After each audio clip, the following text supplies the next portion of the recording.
Salve, salve, alunos e simpatizantes de história, sejam bem-vindos ao canal do professor Humberto Rocha. E eu quero começar perguntando para você uma coisa. Você conhece e sabe quem foi Maria Quitéria? Ah, não! Maria Quitéria foi a primeira mulher a lutar no que podemos já falar de exército brasileiro. Isso mesmo, ela participou das guerras de independência aqui no Brasil. Eu sei que você deve estar aí pensando, mas professor Humberto, a independência do Brasil não foi pacífica? Bom, mais ou menos, afinal de contas, para resolver internamente essa independência, alguns conflitos estouraram em regiões aqui no nosso país. E é claro que Maria Quitéria, ela participa de um destes eventos. E sabe aonde? Em Salvador, na Bahia. É isso mesmo! Mas para você entender os detalhes dessas guerras de independência e, é claro, a formação do nosso país enquanto dependente, fica aqui porque, é claro, da história.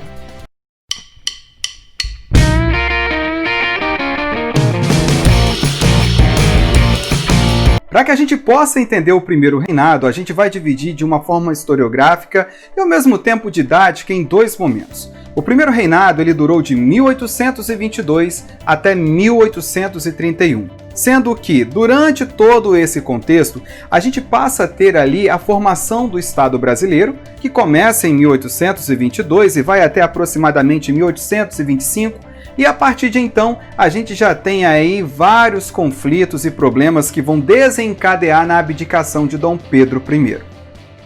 Bom, galera, olha só, quando a gente fala das guerras de independência aqui no Brasil, pode parecer estranho, mas de fato isso aconteceu. E aconteceu em algumas províncias que não aceitavam a independência, ou seja, a separação do Brasil de Portugal.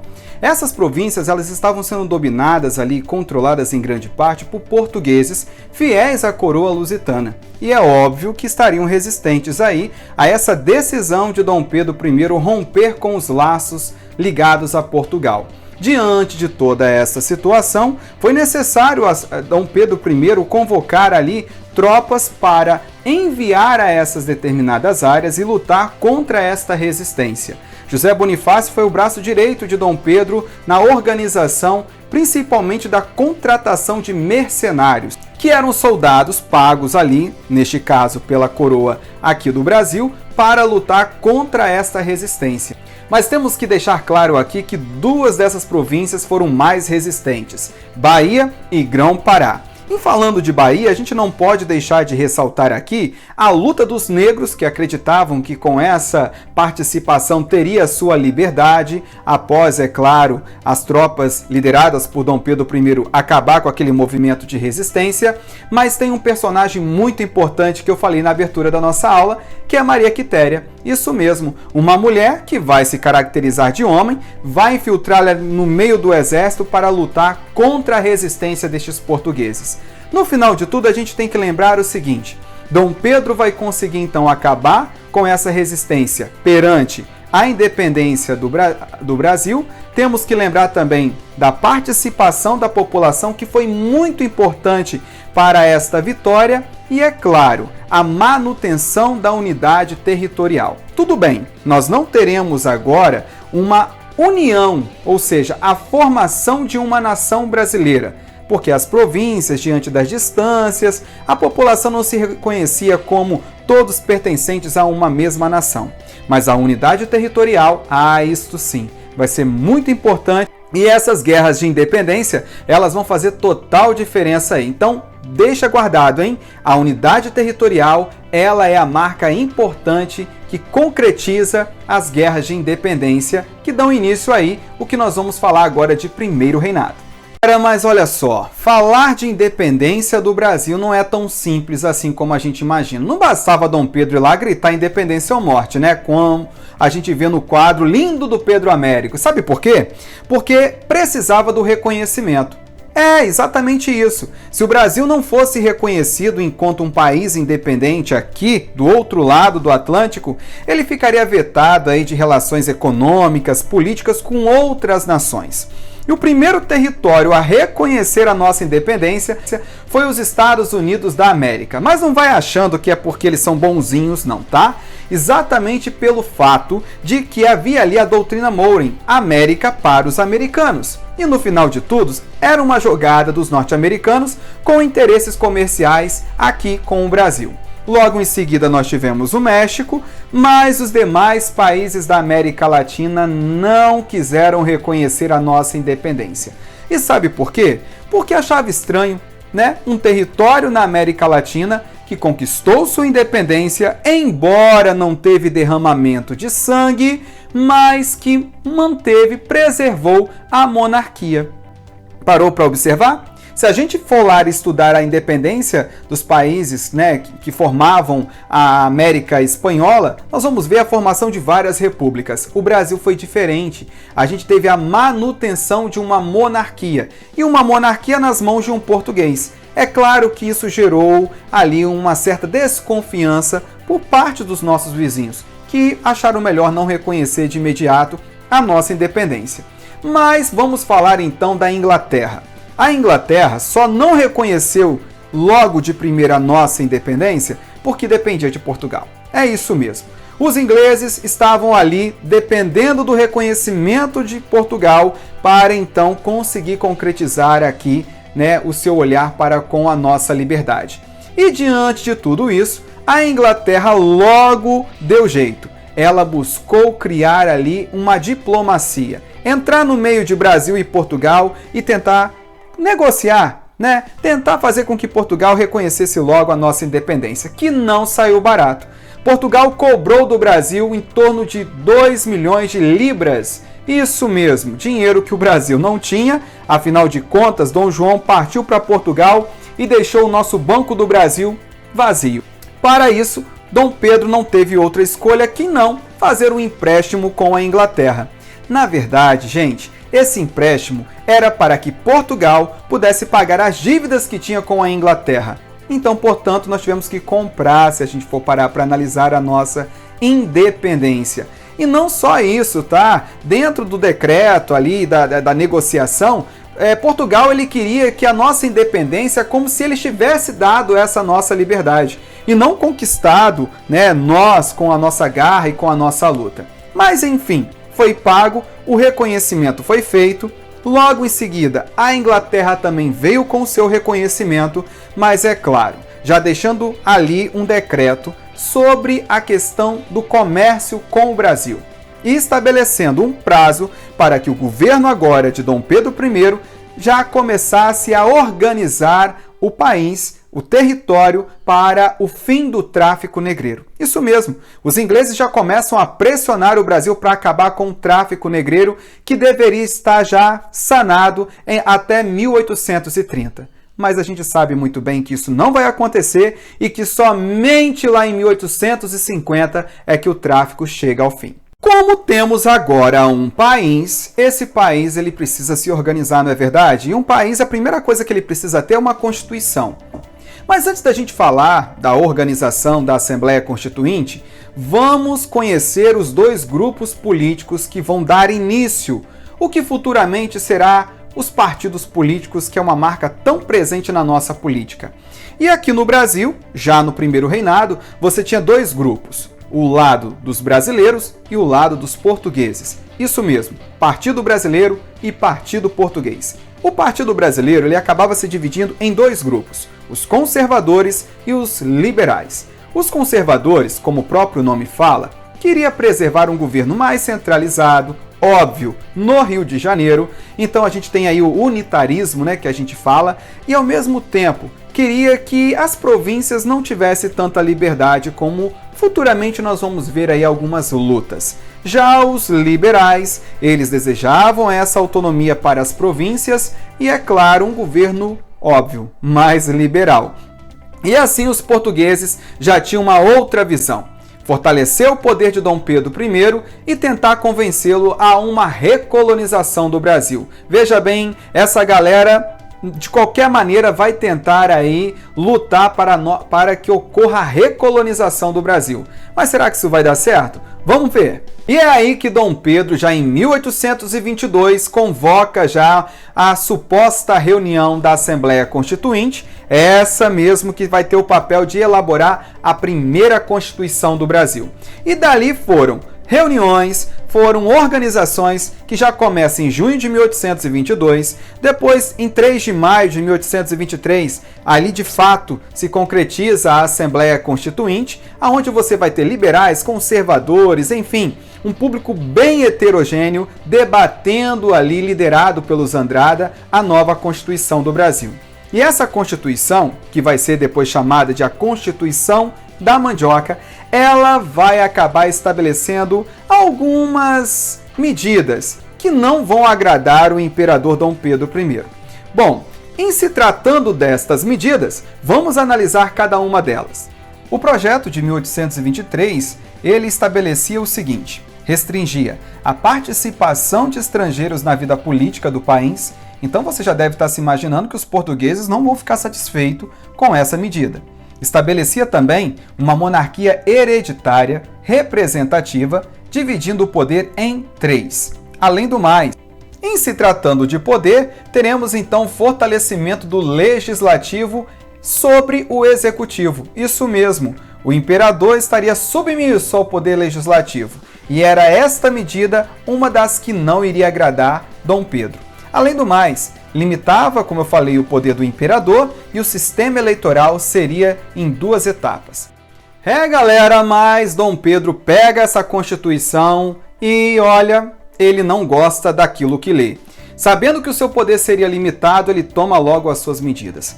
E essas medidas nada mais é do que cancelar a Assembleia Constituinte de 1823. Quando eu falei que essa Constituição foi chamada de Constituição da Mandioca, porque para participar das reuniões e também para votar, você deveria ter uma quantidade de alqueires com plantação de mandioca.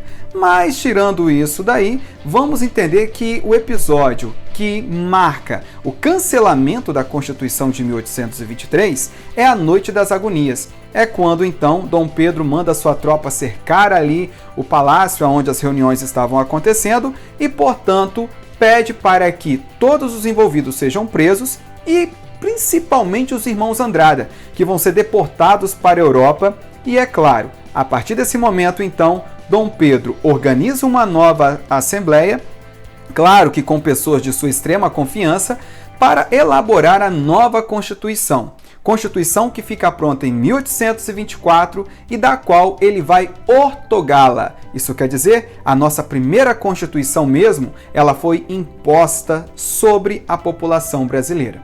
E estabelecia as seguintes medidas. A Constituição de 1824 determinava que teríamos uma monarquia que seria hereditária, constitucional e representativa.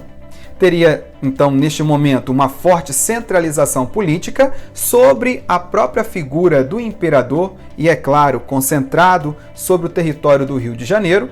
Teríamos ali também a união da Igreja com o Estado pelo sistema de padroado, que determinava que os padres seriam funcionários do Estado, então cabiam a eles a respeitar as ordens do imperador.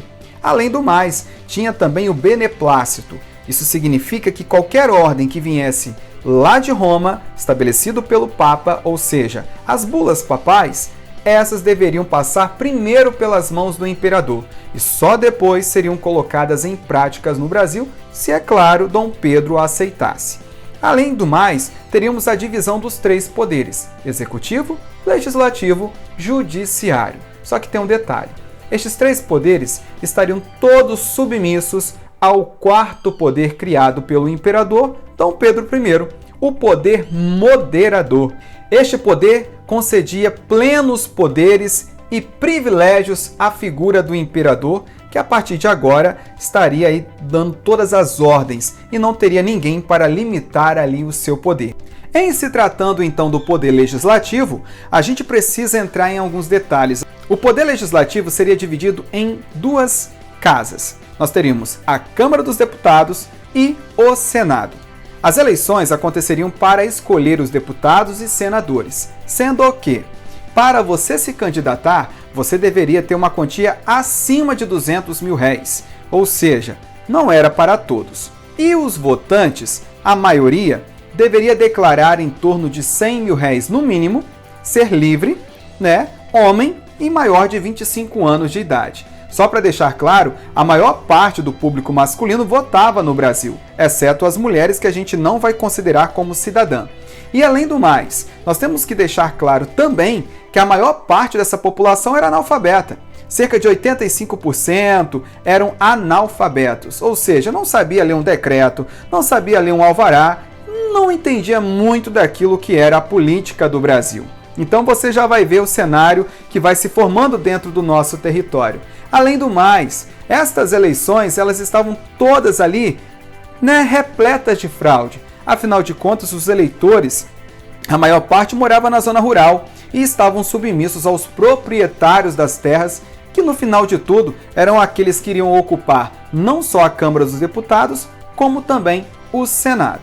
E por falar em Senado, temos que deixar claro que, por mais que houvesse uma eleição deste Senado, a gente tem que detalhar que quem determinava os senadores, que tinham um cargo vitalício, era o imperador, através de uma lista tríplice. E só para reforçar ainda mais todo esse processo eleitoral, você tinha um grupo que votava para escolher aqueles que iriam votar e determinar quem seriam os deputados e os senadores. E se a gente fala sobre Constituição, vamos entender então o que fizeram com os povos indígenas. Pois é, galera, a Constituição de 1824, ela não tinha uma política voltada para os povos nativos. Isso mesmo.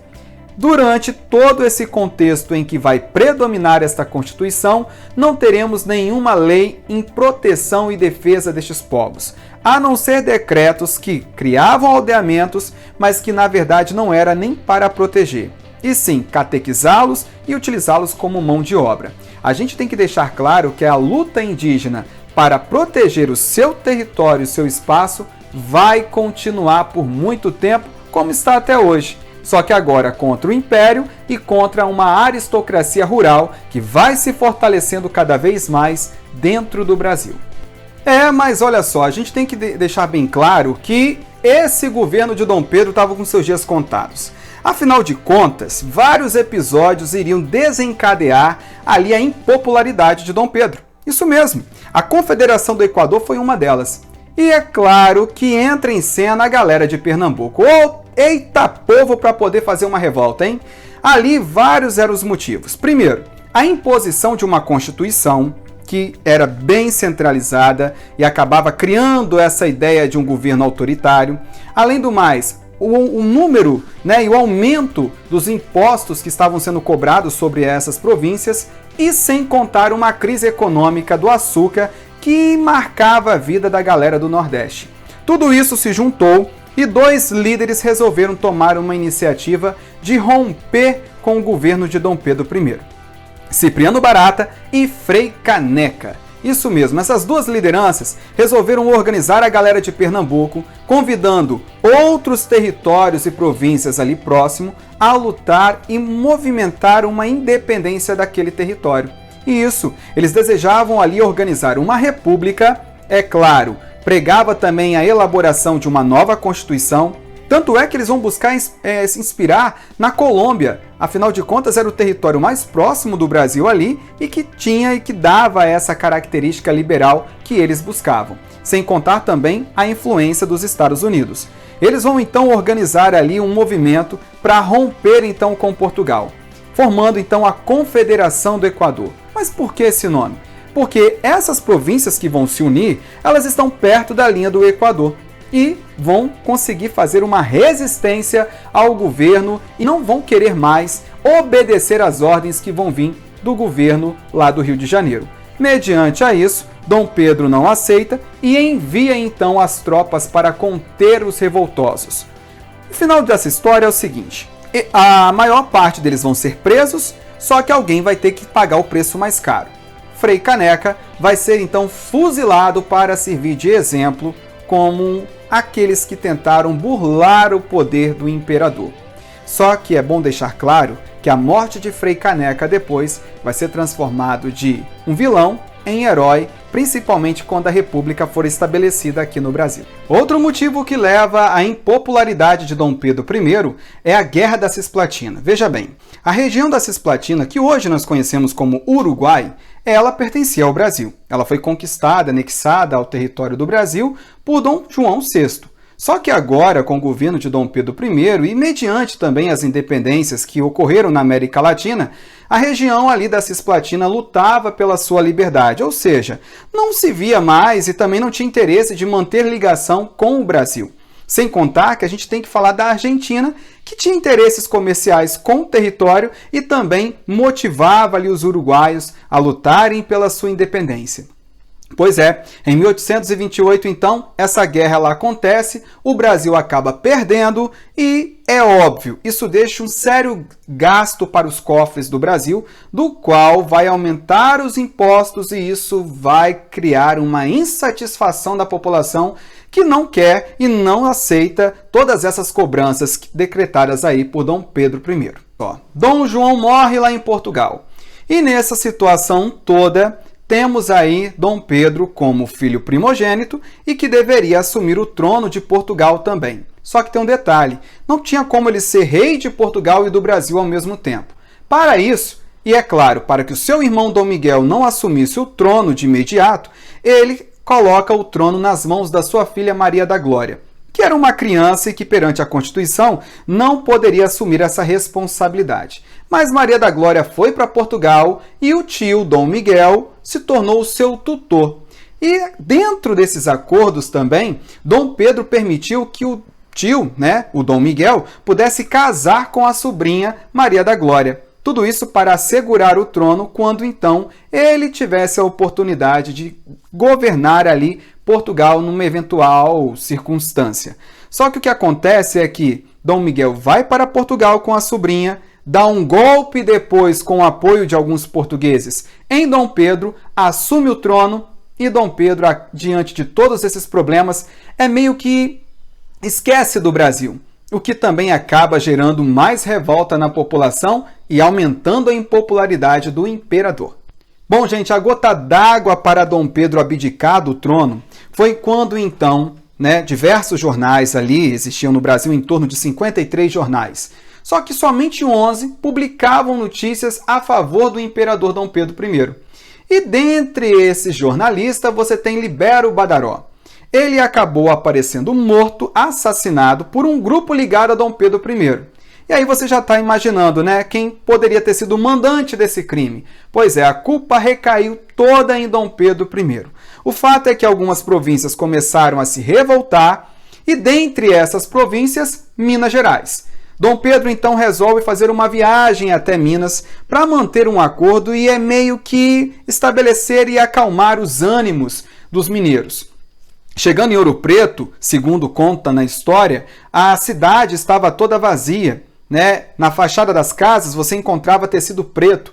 O sino das igrejas, e que lá a gente sabe que tem várias igrejas, badalavam como se fosse uma badalada de luto, de protesto pela morte de Badaró. E assim, Dom Pedro volta para o Rio de Janeiro, é recebido pelos portugueses numa festa que vai acabar criando a Noite das Garrafadas, porque a galera que era contra Dom Pedro e que de fato estava revoltado com a morte do jornalista, invade essa festa e começa ali o quebra-quebra, por isso Noite das Garrafadas, e dentro dessa situação toda, Dom Pedro, ele resolve então tomar certas medidas. Vai criar um ministério só formado por brasileiros, vai absolver os culpados que o acusavam e que tinha sido preso e que estavam participando da Noite das Garrafadas, mas, mediante algumas circunstâncias, ele vai mandar fechar esse Ministério dos Brasileiros, vai criar um outro ministério formado só por portugueses. No final de tudo, ele percebe que não dá mais para governar o Brasil e resolve, então, abdicar do Brasil no dia 7 de abril de 1831. Volta para Portugal e deixa o Brasil aqui para o seu filho, que neste contexto era uma criança, Dom Pedro de Alcântara, o futuro Dom Pedro II. E agora, o Brasil de fato poderia ter a sua independência, como alguns historiadores gostam de reforçar essa explicação, pelo fato de que o Brasil, a partir de 1831, seria governado pela primeira vez por brasileiros. E o nosso futuro imperador, o Dom Pedro de Alcântara, o Pedrinho, que vai ser coroado Dom Pedro II, era um brasileiro. Então, a partir de agora sim, temos uma independência e um governo nas mãos dos brasileiros. Só para deixar claro, hein, galera? O governo do Brasil vai ficar sob a tutela dos regentes. Era isso que constava na Constituição de 1824, até o futuro imperador alcançar os seus 18 anos. Que a gente sabe que isso não vai acontecer. Tá gostando da minha aula? Então não deixe de se inscrever no meu canal, ativar o sininho para quando tiver um novo vídeo você estar informado. Até a próxima e um forte abraço!